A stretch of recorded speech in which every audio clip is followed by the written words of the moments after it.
अध्याय का जो रहे हैं उसी क्रम में आज हम उसी स्वाध्याय श्रृंखला को आगे बढ़ाएंगे। आइए सर्वप्रथम मंगलाचरण करेंगे और उसके बाद प्रारंभ करते हैं आज के स्वाध्याय को। ओम नमः सिद्धेभ्यः, ओम नमः सिद्धेभ्यः, ओम नमः सिद्धेभ्यः। नमो अरिहंताणं, नमो सिद्धाणं, नमो आयर्याणं, नमो वज्रायाणं, नमो लोये सौसाहुनं। मोक्षमार्गस्य नेतारं भेत्तारं कर्मभूभृतां ज्ञातारं विश्वतत्त्वानां वंदे तद्गुणलब्धये। बोली पंच परमेष्ठी भगवान की जय। द्वादशांगमयी जिनवाणी माता की जय। संत श्रोमणी आचार्य भगवंत श्री 108 विद्या सागर जी महाराज की जय। परम पूज्य निर्यापक श्रमण मुनि पुंगव श्री 108 सुधा सागर जी महाराज की जय। अढ़ाई द्वीप संबंधी समस्त मुनिराजों की जय। अहिंसा मयी जैन धर्म की जय। बंधुओं, हम सभी लोग तत्वार्थ सूत्र जी ग्रंथराज का स्वाध्याय कर रहे हैं और इस समय जम्बू द्वीप का जो विशाल वर्णन हमारे सामने आ रहा है उसको पढ़कर इस लोक का चिंतन करना चाहिए कि ये लोक जिसको हम बहुत छोटा और मामूली समझ लेते हैं वो असल में बहुत बड़ा है, बहुत विस्तृत है। कितना गहन उसका आकार का विचार यहाँ पर किया गया है। सारा चिंतन आचार्य भगवंत यहाँ पर हमें बता रहे हैं, समझा रहे हैं और वास्तविक रूप में हमें ये चिंतन करना चाहिए कि ये जो संपूर्ण लोक है, इस लोक में कितने सारे जीव हैं, कितने सारे प्रकृति के लोग हैं, कैसा स्वरूप है और सारे के सारे जीव जो है अपने अपने में मग्न हैं। कोई पल्यों की आयु को धारण किए हुए है तो कोई हजारों और सागरों वर्षों की आयु, करोड़ों वर्षों की आयु को प्राप्त किए हैं। इतनी आयु को प्राप्त करने के बावजूद भी, इंद्रिय सुखों को प्राप्त कर लेने के बावजूद भी सुखी नहीं हो पा रहा है और नरकों के 33 सागर पर्यंत स्थिति वाले परम दुख को भोग करके भी जीव दुख से निवृत्त नहीं हो पा रहा है। इतना विपरीतताओं से भरा हुआ यह जो संसार है, इस संसार से हमें छुटकारा पाना है। हमें ये चिंतन करना चाहिए कि कैसे हम इस संसार से छुटकारा पाएं, किस प्रकार से हम इससे बच सकें। इसके आकार का विचार इसलिए किया गया है कि हम लोक को जान सकें कि आखिरकार लोक कैसा है, लोक की कल्पना कैसी है, ऊर्ध्वलोक कैसा है, देवों का विभाग कैसे होता है, अधोलोक कैसा है, वहां पर कैसे दुख हैं, कितनी परेशानियां हैं, कितने प्रकार के जीव हैं, नाना प्रकार की व्यवस्थाएं जो हैं, उन सब के बारे में हमें बहुत अच्छे से समझ में आ जाता है और एक एक बात समझने और जानने योग्य है। इसलिए हम इसको बहुत अच्छे से पढ़ें और मन लगा करके समझें, जानें और अपना चिंतन सकारात्मक बनाएं, जिससे धर्म ध्यान करने में हमें और सहायता मिले। आइए हम तीसरे अध्याय पर चलते हैं और स्क्रीन शेयर के माध्यम से पुस्तक आपकी स्क्रीन पर ये देखिएगा आ चुकी है। तो यहाँ पर हमने 19वां और 20वें नंबर का सूत्र पढ़ा था कि इन कमलों पर देवियां रहती हैं। वो जो कमल हैं, कौन से कमल हैं अब आप कहेंगे, तो हमने पढ़ा था कि जम्बू द्वीप में 6 कुलाचल हैं। 6 कुलाचलों में क्रमशः उन कुलाचलों के ऊपर एक एक सरोवर है, तालाब है, जिनके नाम है पद्म, महापद्म, तिगिंच, केसरी, महापुंडरीक और पुंडरीक। इस प्रकार से ये जो तालाब हैं, इन तालाबों के बाद में वो कहते हैं कि इन तालाबों में भी एक एक कमल है। मतलब पद्म नामक सरोवर में तालाब है, महापद्म में भी है, तिगिंच में भी है, केसरी में भी है, महापुंडरीक में भी है और पुंडरीक में भी है। इस प्रकार से ये 6 तालाबों में 6 कमल है, मतलब 6 नहीं है, प्रत्येक में एक एक कमल बना हुआ है। तो इस प्रकार से उनके आकार विचार की भी हमने चर्चा की कि पहला जो पद्म नामक सरोवर है वो 1000 योजन लंबा है और चौड़ा है 500 योजन और गहरा है 10 योजन।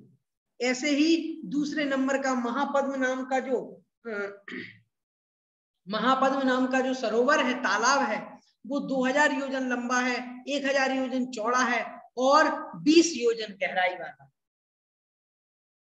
और उसके बाद में फिर बताया कि उसके बाद में फिर आता है तिगिंच नाम का सरोवर, वो 4000 योजन लंबा है और 2000 योजन चौड़ा है और 40 योजन गहरा है।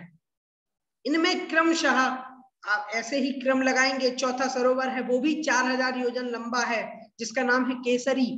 वह 4000 योजन लंबा है, 2000 योजन चौड़ा है और 40 योजन गहराई वाला है। फिर आता है महापुंडरी, ये 2000 योजन लंबा है, 1000 योजन चौड़ा है और 20 योजन गहराई वाला है। फिर आता है पुंडरीक, महापुंडरीक 5वां था और उसके बाद 6वां है पुंडरीक। तो पुंडरीक नाम का जो अंतिम सरोवर है उसकी लंबाई है 1000 योजन, चौड़ाई है 500 योजन और गहराई है 10 योजन। अब इन्हीं सरोवरों पर देवियां मतलब कमल भी हैं, तो इन पर एक एक कमल है और उन कमलों पर देवियां भी रहती हैं। जैसे पहला जो कमल है पद्म नामक सरोवर में, उसमें जो कमल है उस कमल पर देवी कौन सी रहती है? श्री देवी रहती है। दूसरा जो सरोवर है महापद्म नाम का, उस पर हिरी नामक देवी रहती है। उसके बाद में फिर तीसरा सरोवर है तिगिंच नाम का, उस पर धृति नाम की देवी रहती है। उसके बाद चौथा है केसरी नाम का, उस पर कीर्ति नाम की देवी रहती है। 5वां है महापुंडरीक नाम का जो सरोवर है, उसमें जो कमल है उस पर बुद्धि नाम की देवी रहती है। और 6वां जो पुंडरीक नाम का सरोवर है, उस पर लक्ष्मी नाम की देवी रहती है, उसमें जो कमल है। इन कमलों के बारे में भी बताया था कि ये कमल भी कैसे हैं। पहला जो पद्म नामक सरोवर है, उसमें जो कमल है वो 1 योजन लंबाई चौड़ाई वाला है। फिर जो महापद्म नामक सरोवर पर जो कमल है वो 2 योजन लंबाई चौड़ाई वाला है। तिगिंच नामक सरोवर में, तिगिंच नामक जो सरोवर है, उस सरोवर में जो कमल है वो 4 योजन लंबाई चौड़ाई वाला है। केसरी में भी 4 योजन लंबाई चौड़ाई वाला कमल है। और फिर आता है महापुंडरीक, उसमें 2 योजन लंबाई चौड़ाई वाला कमल है। और फिर आता है पुंडरीक, उसमें 1 योजन लंबाई चौड़ाई वाला कमल है। इस प्रकार से ये सरोवर और कमलों की गणना, इनके बारे में हम लोगों ने जाना। मैं आपको एक बार फिर से इन सब के बारे में नहीं बता रहा हूं, क्योंकि कल हमने बहुत अच्छे से पढ़ लिया था, जान लिया था, समझ लिया था। लेकिन हाँ, चित्र जरूर बना देता हूं जिससे आप लोगों को और अच्छे से समझ में आ जाए, कोई समस्या जानने में नहीं हो। हम आगे आज सूत्र पढ़ने वाले हैं। 20वें नंबर का सूत्र है। इस सूत्र को पढ़ने के पहले मैं आपको चित्र बना देता हूं, जिससे आप लोगों को कोई समस्या नहीं हो, जानने में समझने में किसी भी प्रकार की कोई दिक्कत नहीं आए।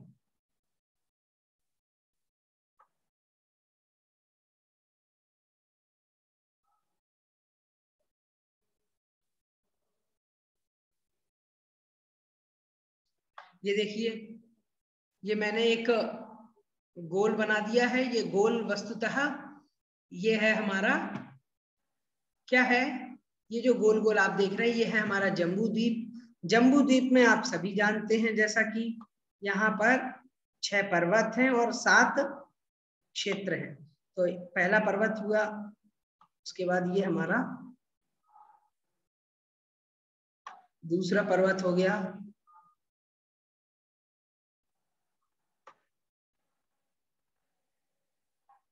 ये हमारा तीसरा पर्वत हो गया।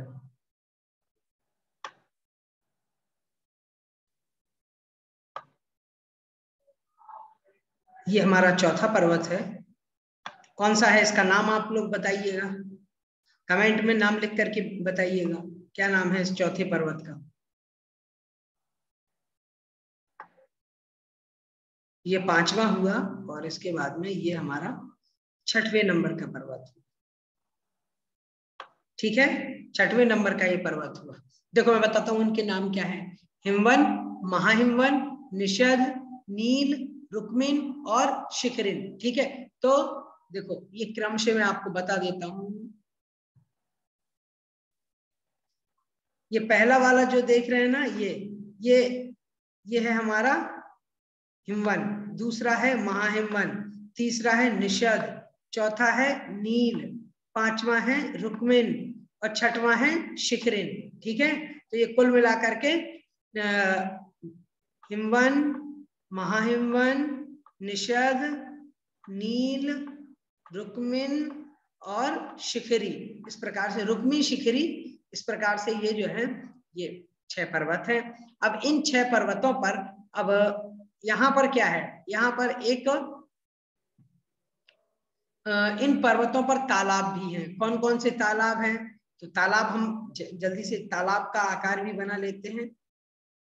ये पहला पर्वत रहा, ये दूसरा पर्वत, इस पे ये दूसरा तालाब हो गया,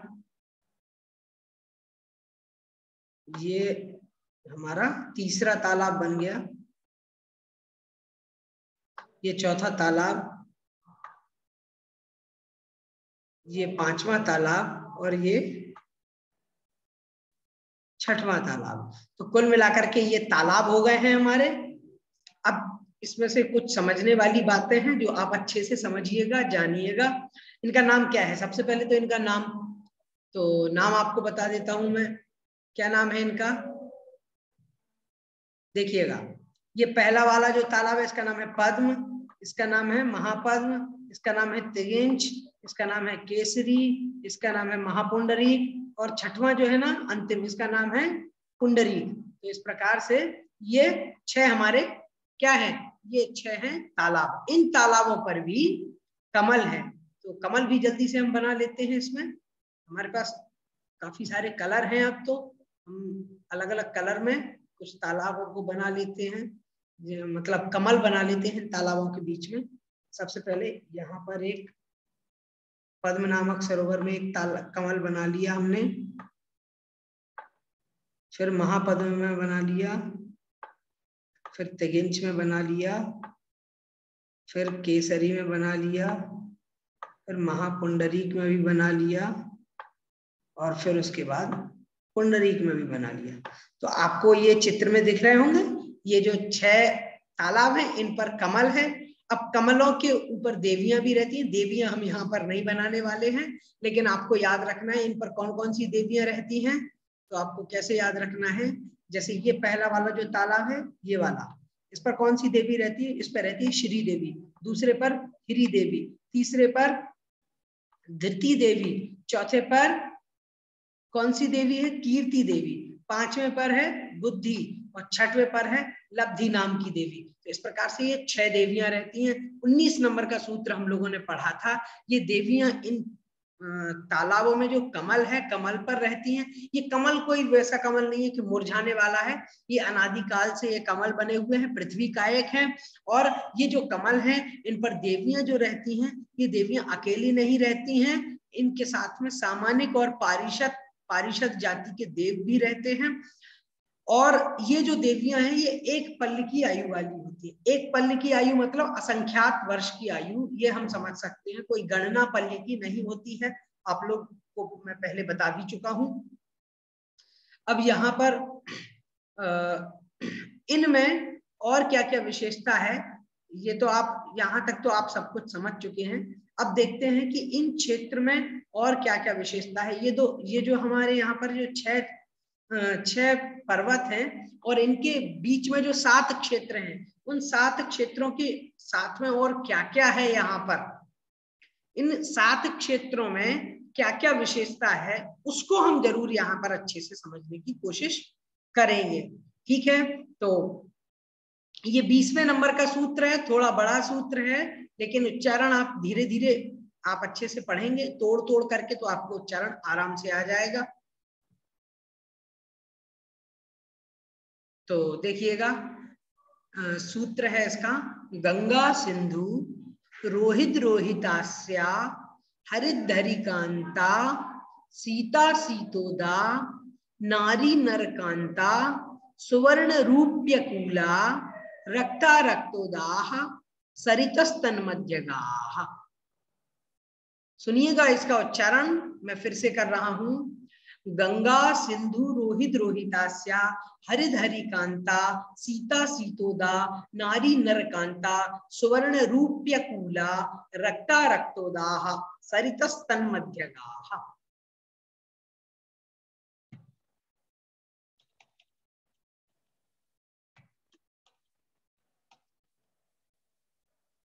तो ये सूत्र आप लोगों को दिख रहा है।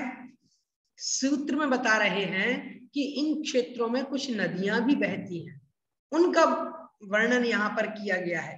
फिर से इसका उच्चारण आप लोग अच्छे से सुनिएगा, गंगा सिंधु रोहित रोहितास्या, रोहित रोहितास्या हरित हरिकांता, हरिद हरिकांता सीता सीतोदा नारी नरकांता सुवर्ण रूप्यकूला, सुवर्ण रूप्यकूला नहीं रूप्यकूला रक्ता रक्तोदाह सरितस्तन्मध्यगाः।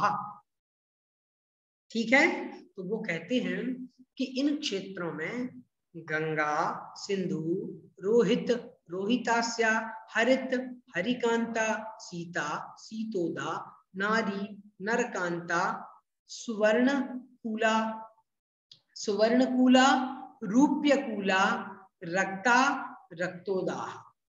यहां तक रुक जाइएगा, यहां पर इन्होंने विसर्ग लगा दिया तो ये पूरा पद हो गया रक्ता रक्तोदाह।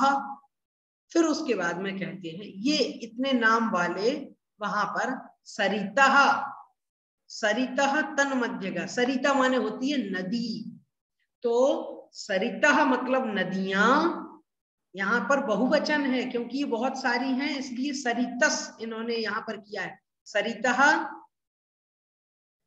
तन्मध्यगाः, तत्मध्यगाः, तत् मतलब उनमें, उनमें किनमें, उन क्षेत्रों में, उन पर्वतों में,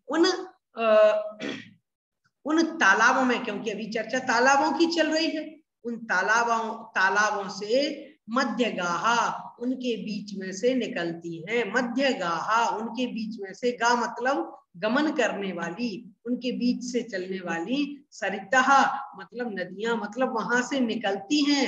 कौन निकलती हैं? तो कहते हैं नदियां।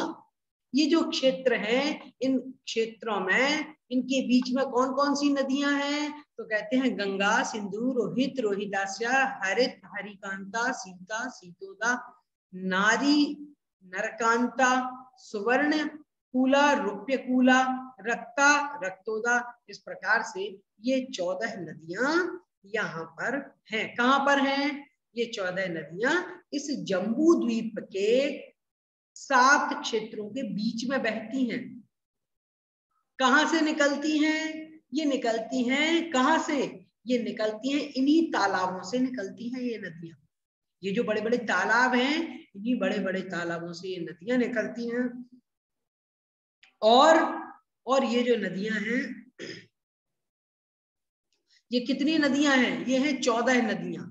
और हमारे क्षेत्र कितने हैं? क्षेत्र है 7। तो एक एक क्षेत्र में 2-2 नदियां बहती हैं। कैसे समझेंगे कौन सी नदियां कहाँ बहती है, किस क्षेत्र में कैसे बहती है, सारी चीजें समझना है। उसके लिए मैं चित्र से आप लोगों को बताऊंगा। उसके पहले एक और सूत्र इससे जुड़ा हुआ है, इसको हम पढ़ लेते हैं, फिर हम चित्र में चलेंगे और चित्र के माध्यम से समझेंगे। सूत्र है 21, उच्चारण सुनिएगा इसका, द्वयोर द्वयोहो पूर्वाः पूर्वगाः, द्वयोर द्वयोहो पूर्वाः पूर्वगाः। द्वयोर द्वयोहो मतलब क्या? मतलब ये कि द्वयोः द्वयोः दो दो में से, ये गंगा सिंधु रोहित रोहितास्या हरित हरिकांता सीता सीतोदा, ये दो दो का जो जोड़ा है ना, ये पूर्वा पूर्वगाह, इनमें जो पहले पहले वाली जो नदी है ना वो पूर्वगाहा मतलब पूर्व दिशा की ओर बहती है, पूर्व दिशा की ओर गमन करती है। पूर्वगाहा पूर्व की ओर गमन करती है मतलब क्या अर्थ देख लो इसमें। एक क्षेत्र में दो दो नदियां बहती हैं और उनमें से पहली नदी जो है ना पूर्व समुद्र की ओर जाती है, मतलब पूर्व दिशा में जाती है।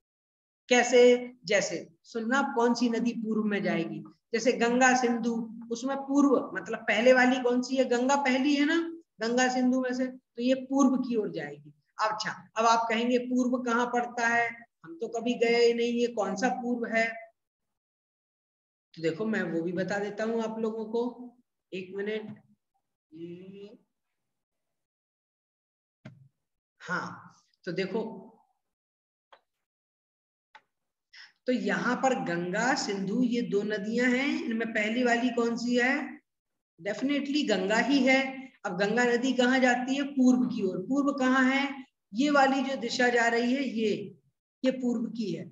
अच्छा, इसके उल्टे जो दिशा इस तरफ को जा रही है ये पश्चिम की है, ये वाली, ये सबसे कोने में आप देख रहे होंगे इस तरफ, ये हो गई हमारी, ये दिशा जो है ना ये है पश्चिम वाली। ये ऊपर वाली जो दिशा है ये उत्तर दिशा। कौन सी दिशा है? उत्तर। और नीचे जो दिशा जा रही है, नीचे वाली दिशा को हम क्या कहेंगे? उत्तर का उल्टा होता है दक्षिण, ये दक्षिण दिशा है। तो ये वाली दिशा पूर्व हो गई, ये वाली हो गई पश्चिम। ठीक है, तो यहाँ पर इस सूत्र में इन्होंने कहा है द्वयोर द्वयोः पूर्वाः पूर्वगाः। इन दोनों में से ये जो दो नदियां जाती हैं, जैसे गंगा सिंधु दो नदी है, तो दो में से पहली वाली जो नदी है गंगा, ये जो गंगा नाम की नदी है, ये गंगा इस तरफ को निकलेगी। किस तरफ को? इस तरफ। किस तरफ निकलेगी? इस तरफ को। ये क्या है? ये हमारा पूर्व दिशा है, ये पूर्व वाली दिशा हो गई, ये पश्चिम वाली दिशा हो गई। तो ये जो नदियां हैं, जैसे गंगा सिंधु में से गंगा, रोहित रोहितास्य में से रोहित, हरित हरिकांता में से हरित, सीता सीतोदा में से सीता, नारी नरकांता में से नारी कांता, और सुवर्ण रूपी कूला में से सुवर्ण कूला, और रक्ता रक्तोदा में से रक्ता। ये 7 नदियां जो है, ये नदियां पूर्व की तरफ जाती हैं। पूर्व में क्या है? यहाँ जम्बू द्वीप के चारों तरफ क्या है? जम्बू द्वीप के चारों तरफ क्या है? जम्बू द्वीप के चारों तरफ है लवण समुद्र। भूलना नहीं है आप लोगों को, जम्बू द्वीप को चारों तरफ से घेरे हुए है ये लवण समुद्र है। ठीक है, और लवण समुद्र के बाद फिर क्या है? फिर धातकी खंड द्वीप है, उसके बाद फिर पुष्करवर है, कालोदधी समुद्र है, फिर पुष्करवर द्वीप है, फिर पुष्करवर समुद्र है। तो ऐसे ये द्वीप और समुद्र का क्रम चलता रहता है। उसके बारे में भी आगे और वर्णन पढ़ने वाले हैं, हम लोग पढ़ेंगे, कोई चिंता की बात नहीं है।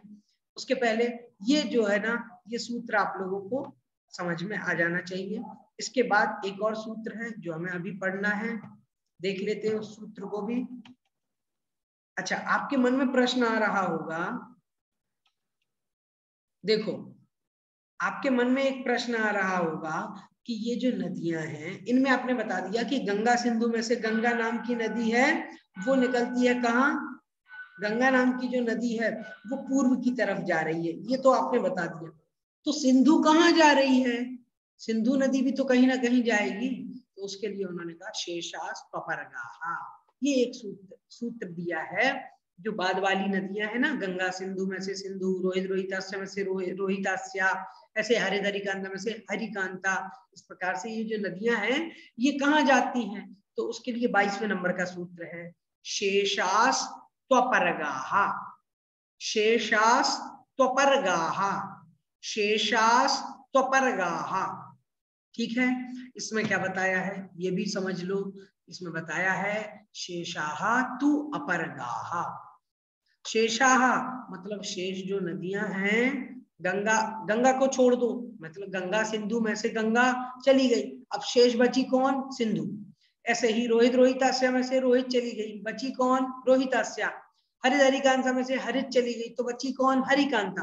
तो ये जो शेष बची नदियां है ना बाद वाली, ये अपरगा मतलब उल्टी दिशा में जाती है। उल्टी मतलब क्या? मतलब पूर्व का उल्टा हो जाएगा, पश्चिम दिशा में जाती है।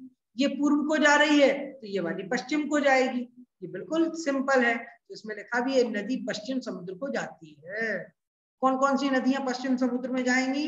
गंगा सिंधु में से सिंधु, रोहित रोहितास्या में से रोहितास्या, हरित हरिकांता में से हरिकांता, सीता सीतोदा में से सीतोदा, नारी नरकांता में से नरकांता, रक्ता रक्तोदा में से रक्तोदा, सुवर्णकुला रुप्यकुला में से रुप्यकुला। तो इस प्रकार से ये 7 नदियां जाती हैं इस साइड में पश्चिम समुद्र में। देखो चित्र में दिखा देता हूं आप लोगों को किस साइड में जाएंगी। ये जो सिंधु वगैरह जो नदियां है ना, सिंधु हो गया, हरिकांता हो गया, सीतोदा हो गया, नरकांता हो गया, ठीक है, ये सारी नदियां इस साइड जाती है, इस साइड, ये पश्चिम की दिशा है। और गंगा हो गई, हाँ, रोहित हो गई, हरित हो गई, सीता हो गई, हाँ, सुवर्णकुला हो गया, रक्ता हो गई, ये जो नदियां हैं ये निकलती हैं यहाँ से। कहाँ से निकलती हैं? मतलब ये जाती हैं पूर्व की तरफ, ठीक है। ये पूर्व पश्चिम की नदियों के बारे में तो आपको समझ में आ ही गया, अब तो कोई दिक्कत है ही नहीं। चलिए अब अपन लोग इस चित्र में समझ लेते हैं कौन सी नदियां किस तालाब से निकलती हैं, कहाँ जाती हैं, ठीक है। ये इसमें भी लिखा हुआ है, आप इसको भी पढ़ सकते हैं, तो आप लोगों को कोई दिक्कत पढ़ने में भी नहीं होगी, पढ़ने से भी समझ में आ जाएगा, हाँ, और चित्र से भी समझ में आ जाएगा। मैं चित्र बना देता हूँ जिससे आप लोगों को कोई दिक्कत नहीं होगी। ये है ना, इसको आप पढ़ लीजिए। 6 हृदयों से 14 नदियां निकली हैं, उनमें से पहले पद्म हृद और छठे पुंडरीक हृद से 3-3 नदियां निकलती। मतलब जो पहला वाला जो ये आप देख रहे हैं ना, ये पहला वाला जो तालाब है और लास्ट वाला जो तालाब है पुंडरीक, इनसे 3-3 नदियां निकलती हैं। समझ में आ गया?